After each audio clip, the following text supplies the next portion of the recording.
하나님 말씀은 요한복음 4장 16절에서 18절까지의 말씀입니다. 우리 함께 봉독하겠습니다. 이르시되 가서 내 남편을 불러오라. 여자가 대답하여 이르되 나는 남편이 없나이다. 예수께서 이르시되 내가 남편이 없다 하는 말이 옳도다. 너에게 남편 5이 있었고 지금 있는 자도 내 남편이 아니니 내 말이 참되도다. 아멘. 자리에 앉아주시기 바랍니다. 오늘은 요한복음 4장 16절 18절까지의 말씀을 가지고 나는 남편이 없나이다. 성탄절 설교 제목치고는 굉장히 특이하죠. 나는 남편이 없나이다. 이스라엘 영토는 우리나라 강원도와 비슷합니다. 그래서 여러분 그 화면에서 보시는 것처럼 아주 길쭉하게 그렇게 생겼습니다.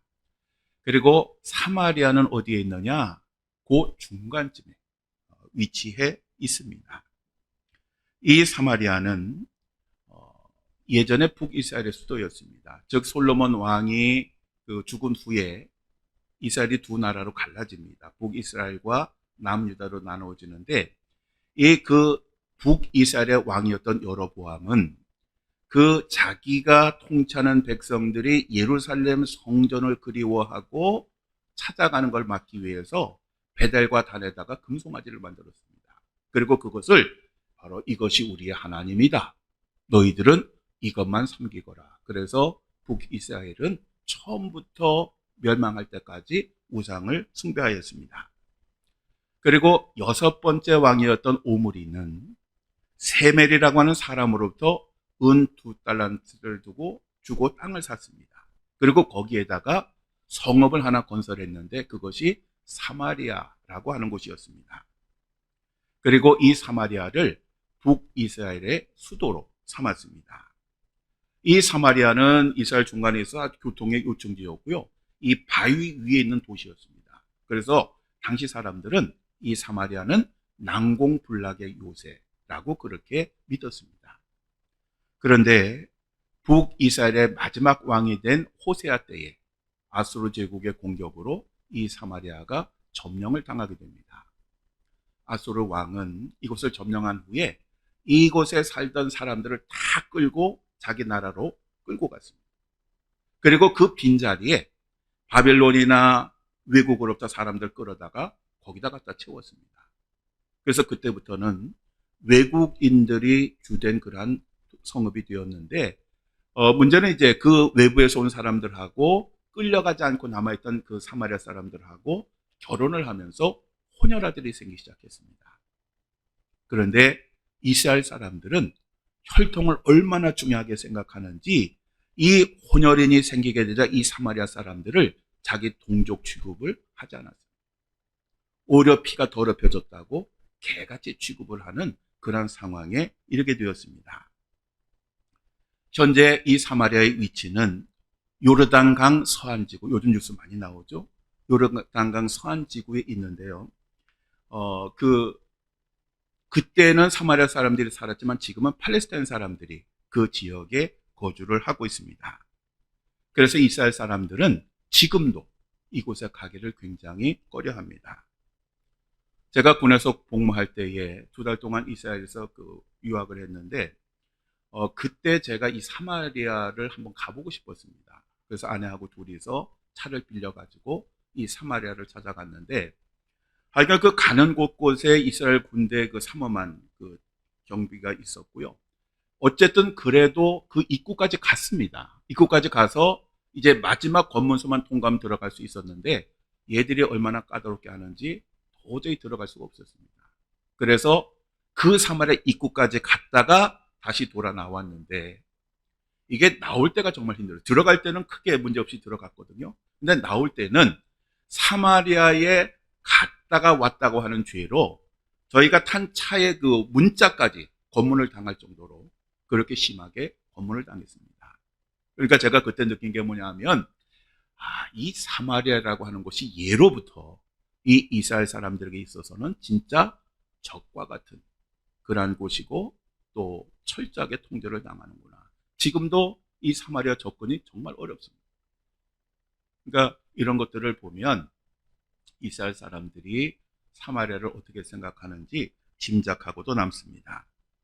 그런데 훗날 예수님께서 선한 사마리아인의 비유를 말씀하셨습니다. 그런데 이 선한 사마리아라고 하는 이 말이 사실은 유대인들에게 굉장히 거부감을 주는 말이었습니다. 왜냐하면 유대인들은 사마리아 사람이 선하다라고 하는 이 개념을 도저히 받아들일 수 없는, 그러니까 예수님께서 선한 사마리아인이라고 표현했을 때에 아마 분노가 치밀어 올랐을 것입니다. 그런데 예수님은 그들을 들으라고 일부러 그 많은 사람들 가운데 선한 사마리아, 제사장도 강도 만난 사람 버리고 갔고 레위인도 버리고 갔지만 너희가 사람 취급하지 않는 사마리아 사람이 바로 그 환자를 돌보았다라고 그렇게 말씀을 하신 것입니다. 한 번은 예수님이 갈릴리로 이렇게 가시게 됐는데, 갈릴리를 가려면 이 사마리아를 통과하게 됩니다. 근데 일반적으로 이스라엘 사람들은 사마리아 통과하지 않습니다. 돌아가더라도 돌아서. 근데 예수님께서 사마리아로 들어가셨습니다. 이것은 예수님께서 당시 유대인들의 정서를 몰라서가 아니라 특별한 계획과 뜻이 있으셨기 때문에 일부러 그 사마리아 성읍에 들어가신 것입니다. 왜냐? 그곳에 살고 있는 한 여인을 만나시기 위함이었습니다. 그래서 예수님은 의도적으로 이곳에 가셨습니다. 그리고 이제 사마리아 성에는 많은 마을인데 수가라고 하는 그 마을에 가셨고, 그 마을 입구에 우물이 하나 있었습니다. 이 우물에 앉으셔서 예수님은 쉬셨고, 그리고 동행하는 제자들은 마을에 먹을 것을 구하러 갔습니다. 바로 그때에 사마리아 여인 한 명이 우물에 물을 길러 나옵니다. 이 시간이 낮 12시였습니다. 우리의 개념은 별로 이해가 안 되지만 이 낮 12시는 굉장히 뜨거운 시간이기 때문에 당시 그곳 사람들은 이 시간은 낮잠을 자는 시간이었습니다. 그래서 사람들은 아무도 그 시간에 돌아다니지를 않았습니다. 그러니까 이 여인은 일부러 아무도 나오지 않는 그 시간에 우물을 길러 나온 곳입니다. 그런데 이 사마리아 여인에게 예수님께서 물을 달라고 부탁을 합니다. 그래서 이 여인이 깜짝 놀라요. 왜냐하면 이스라엘 사람들이 자기 마을에 오는 것 자체도 굉장히 놀랄 만한 일인데, 말도 아예 섞지 않는 그 유대인이 자기더러 물을 달라고 했으니 이 여인이 얼마나 놀랐겠습니까? 그런데 예수님께서 이 여인에게 이렇게 말씀하십니다. 가서 내 남편을 불러오라. 그러자 이 여인이 나는 남편이 없나이다 라고 대답을 합니다. 그러자 예수님께서 이렇게 말씀하십니다. 너에게 남편 5이 있었고 지금 있는 자도 내 남편이 아니니 내 말이 참되도다. 예수님은 지금 처음 만난 여인입니다. 그런데 그 여인의 모든 삶을 꿰뚫고 계셨습니다. 그러니까 예수님은 바로 이 여인을 아시고 이 여인을 만나러 가신 것입니다. 이 여인이 다른 사람들의 얼굴을 마주치는 것이 싫어서 일부러 그 시간에 나왔던 것은 바로 그 마을 사람들이 이 여인이 6번째 남편과 사는 여인이라고 해서 더러운 여인이라고 정죄하고 비난을 했기 때문입니다. 요즘이야 이혼이 그렇게 흠이 되지 않는 그런 세상이 되었지만 당시에 2번째도 아니고 3번째도 아니고 6번째 남편과 살고 있다라고 하는 것은 이것은 뉴스에 나올 만한 그러한 일이었고 정말 보기 드문 그러한 일이었습니다. 우리는 일반적으로 이 사마리아 여인 하면 6번째 남편과 살고 있는 여인이니까 아주 부도덕한, 아주 성적으로 방탕한 그러한 여인이라고 생각을 합니다. 그렇지만 가만히 보면 아닐 수도 있습니다. 우리들은 이 여인을 제대로 이해하려면 2가지 관점에서 이 여인을 보아야 됩니다. 첫 번째는 당시 과부는 먹고 살기가 너무너무 어려웠다는 것입니다. 그래서 남편이 없으면 즉시 빈곤층으로 전락을 합니다. 그러니까 남편과 이혼을 했든지 아니면 남편이 전쟁터에 나가 죽었든지 아니면 집을 나갔든지 하면 그때부터 이 과부는 생계가 바로 곤란해지는 그러한 상황이었습니다. 왜냐하면 과부들은 허드렛 일 이외에는 할 수 있는 일이 아무것도 없었어요. 지금이야 남자보다 더 많이 벌 수도 있고 더 많은 직업을 가질 수도 있지만 당신은 할 수 있는 일이 하나도 없었습니다. 그래서 이혼을 당하거나 남편이 죽는 경우가 되면 먹고 살기 위해서 어쩔 수 없이 스스로 창녀가 되는 그러한 일들도 많이 있었습니다. 그래서 당시에 과부라고 하는 것은 가난의 대명사였고 구약시대 때부터 하나님은 늘 말씀하신 것이 과부와 고아들을 돌보라고 강조하셨고 외면하는 것은 죄라고 그렇게 말씀하셨습니다. 그러니 당시 과부들이 살기가 얼마나 어려웠겠습니까? 그래서 여자들에게 결혼이라고 하는 것은 생계수단일 수도 있었습니다. 또 다른 하나는 당시 여자들은 남편에게 이혼을 요구할 수 없었다는 것입니다. 오늘에야 남자든 여자든 마음에 안 들면 이혼하자고 할 수 있지만 당시는 남자는 얼마든지 이혼을 요구할 수 있었습니다. 그렇지만 여자는 절대로 그렇게 하지 못했습니다. 그래서 여자들은 아무리 남편에게 부당한 대우를 받아도 항의할 수가 없었고 바람을 피워도 그냥 볼 수밖에 없었던 그런 상황이었습니다.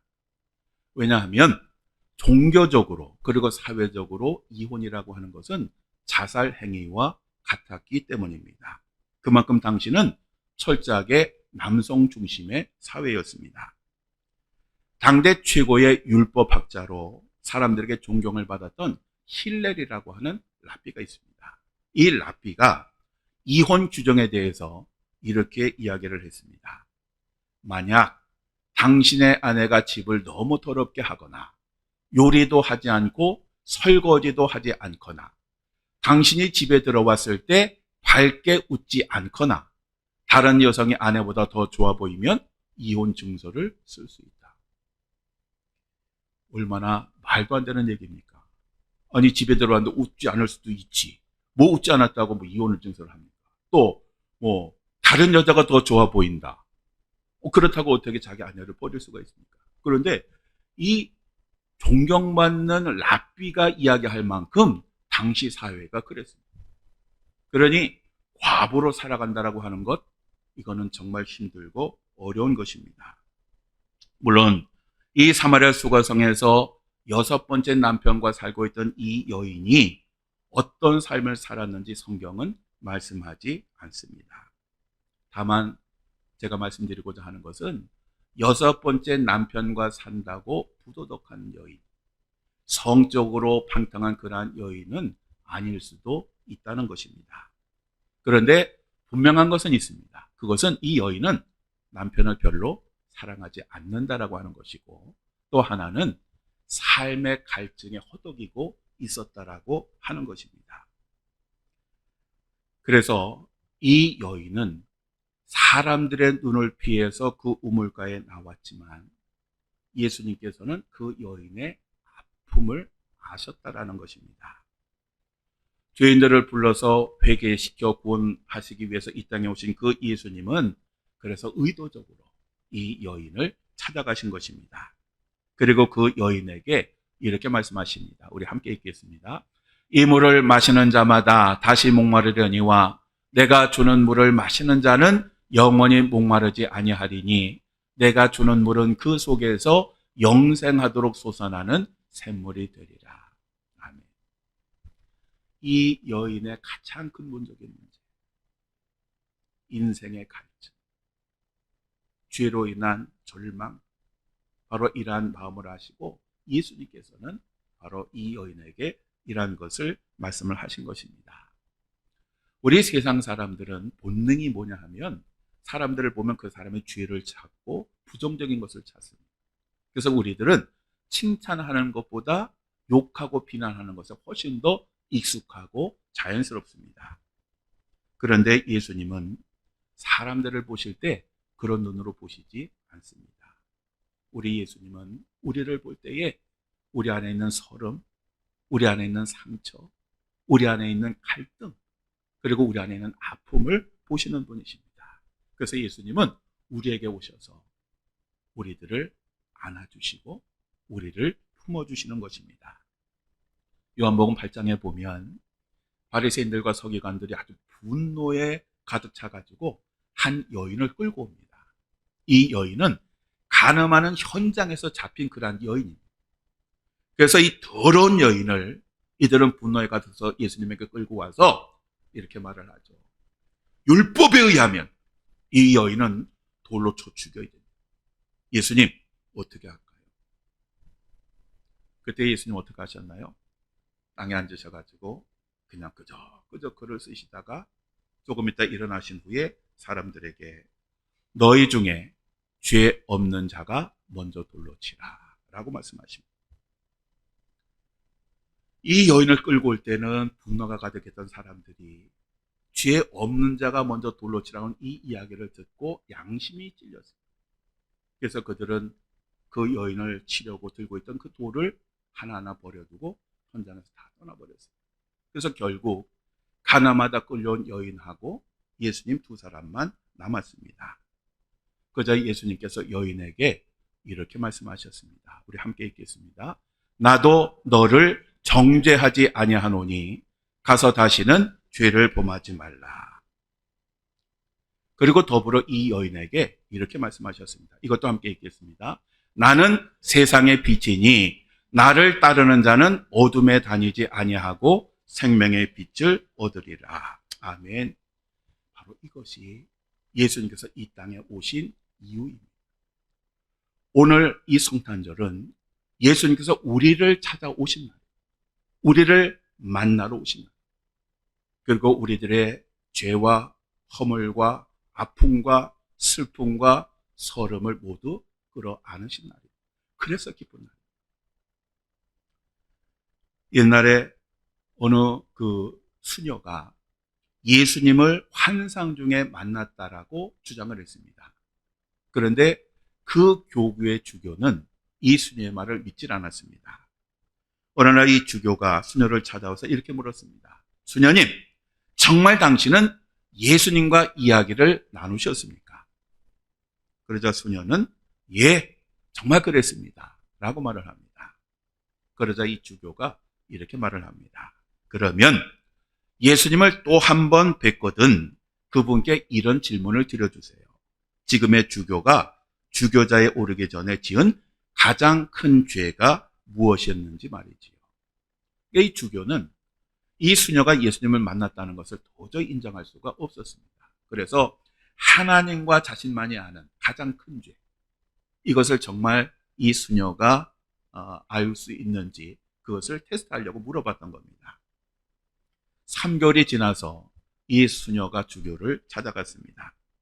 수녀를 보자 주교는 묻습니다. 우리 주님을 다시 만나셨습니까? 예, 그렇습니다. 내 죄에 대해서 물어보셨나요? 예, 물어봤습니다. 주님이 뭐라고 하시던가요? 그러자 수녀가 웃으면서 이렇게 대답했습니다. 주님께서는 이제는 기억 안 나 라고 말씀하셨습니다. 이것이 예수님이십니다. 우리가 죄를 참여하면 예수님은 아시지만 기억 안 나 라고 말씀을 하시는 것입니다. 오늘 사마리아 여인이 예수님을 만난 후가 어떻게 되었습니까? 예수님을 만나기 전에는 늘 사람들로부터 비방을 받고 정죄를 당하고 슬퍼하고 고통스러운 삶을 살았습니다. 그런데 우물가에 갔다가 예수님을 만났습니다. 예수님을 만나고 생수를 얻으니까 얼마나 좋은지. 그 이고 왔던 물동이를 내팽개치고 마을에 들어가서 소리치기 시작했습니다. 마치 미친년처럼. 왜냐하면 남들 자는 시간에 소리치는 거는 정상적인 사람이 없거든요. 더더구나 이 여인은 사람들을 피해 다니던 사람이었어요. 그런데 마을에 들어가서 막 소리를 치우면서 사람들을 깨웠습니다. 그리고 이렇게 이야기를 했습니다. 우리 함께 읽겠습니다. 내가 행한 모든 일을 내게 말한 사람을 와서 보라. 이는 그리스도가 아니냐. 이제 이 여인은 이전에 예수님을 만나기 전에 가졌던 모든 수치심, 부끄러움, 정죄, 슬픔, 아픔을 이 물동이처럼 완전히 내팽개쳤어요. 그리고 당당하게 마을 사람들을 향해서 내가 그리스도, 메시아를 만났다라고 큰 소리를 쳤고, 사람들은 이 여인의 소리에 놀라서 와서 예수님을 보니 바로 그 예수님이 정말 그리스도셨습니다. 그래서 그들은 예수님을 영접하고 회개를 하고 구원을 받게 되었습니다. 우리의 인생의 변화는 죄에 대한 정죄와 비난에서 오는 것이 아닙니다. 사람을 변화시키는 것은 사랑과 용서입니다. 예수님이 이 땅에 오신 이유는 인간들의 죄를 정죄하시고 심판하시기 위해서가 아니라 그들의 죄를 끌어안고 그들의 죄를 용서하시기 위해서 이 세상에 오신 것입니다. 사랑하는 성도 여러분, 이 사마리아 수가성 이야기를 성탄절에 하는 이유가 뭐냐 하면 바로 이 여인이 저와 여러분이기 때문에 그렇습니다. 우리가 잘 아는 것처럼 율법이라고 하는 것은 우리를 절망으로 이끕니다. 왜냐하면 우리는 율법으로는 절대로 구원을 받을 수가 없기 때문에 그렇습니다. 그래서 우리는 절망할 수밖에 없었습니다. 그런데 우리 예수님이 우리들에게 오셨습니다. 왜 말씀대로 살지 못하느냐고 책망하고 저주하고 정죄하신 것이 아니라 그냥 우리를 안아주셨습니다. 믿기만 하면 구원을 주시겠다고 그렇게 말씀하셨습니다. 우리가 이 예수님을 영접하면 우리는 세상에 대해서 아주 당당하게 설 수가 있습니다. 그리고 사람들이 우리를 뭐라고 하든지 우리는 당당하게 사람들을 대할 수가 있습니다. 그리고 죄사함의 감격과 기쁨이 충만하여 세상을 향해서 내가 예수 그리스도를 만났다라고 자신 있게 소리칠 수가 있게 됩니다. 성탄절이 중요하고 감사한 이유가 바로 이것입니다. 우리 예수님 오늘 나를 위해 이 세상에 오셨고 나를 기억하셨고 나를 안아주셨습니다.